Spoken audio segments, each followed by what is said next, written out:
Assalamu alaikum and welcome. My name is Hisham. I am an Arabic teacher, native speaker, and the founder of Totally Arabic. My purpose in this series of Totally Arabic podcast is to introduce you to the ideas that will help you achieve your goal of learning Arabic. You will learn how to level up your mindset, develop steps towards Arabic skills, be self-aware of the value of the language, and learn how to absorb the language as much as possible. Today, I would like to talk to you about two words that are stopping many people from starting to learn Arabic. I will also tell you one example on how I benefited myself from these two words. But let's start from the beginning. I've been listening to a lot of people who would like to learn Arabic in real life and also in social media. People in real life always have a reason or excuse for not to start right now, whereas people on social media really shocked me. They are really energetic and motivated, possibly because it is easy to find a large group who are interested in the language and grouped in one place compared to real life. So I liked the atmosphere of social media, and I decided to offer my free services online to help people learn Arabic. Then I was more shocked. The first thing that shocked me is the number of likes. If I post something that has value, in my opinion, as a teacher, it gets just a few likes. Whereas when I post something that is known to everyone and has no added value to them, it gets hundreds of likes. The second thing that shocked me is the high number of people who are interested in learning Arabic. This is something that can only make a teacher happy to see. So whenever I share an invitation for a free event, the majority of comments is, I am interested, count me in, and other expressions that I don't remember right now. I started to realize that only 10% or less of those who showed great interest are committed, or let's say they are still interested when the free event happens. I was curious to know why, and realized that this motivation and energy are just habits that people show every day or from time to time. Expressing that they are interested or that they are happy to be part of a learning group gives a sense of belonging, regardless if the person is aiming to benefit or not. So I would like to be clear with you so that you save time if you are really interested in learning Arabic, and also save you from regret if you keep postponing this all the time. Arabic learning always starts with a yes, which is our first word. Not maybe, not count me in, and definitely not I am interested. You need to tell yourself, not anyone else, yes, I want to learn Arabic. The decision should be yours, because it is you who is going to benefit and probably your family later on. Once you have decided to learn Arabic, you have to figure out where it will all fit in your schedule. You have to find a space of time and place to accommodate a new language in your life.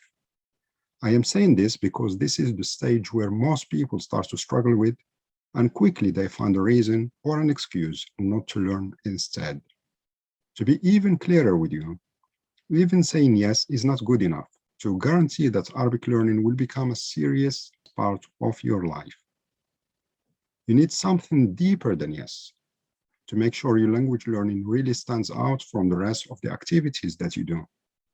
You need the deeper yes, with complete conviction of why you want to learn, and also clarity of what you are hoping to achieve when you learn it. You need the deeper yes, with a self-awareness that learning Arabic is a personal matter for you to be better and not for anyone else, whether that person is a family member or not. Saying yes with conviction makes you start learning, because learning is not a wish or a dream.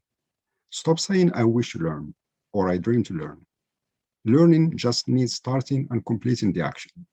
So you need to start as soon as you are fully convinced that Arabic is a necessity in your life, when you see how much benefits you will get from it.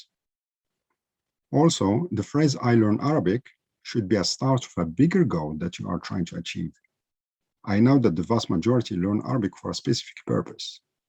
That purpose itself is enough to motivate you to start and continue your learning, so that the phrase I learn Arabic becomes later on I read Arabic, I understand Arabic, I speak Arabic, I write Arabic.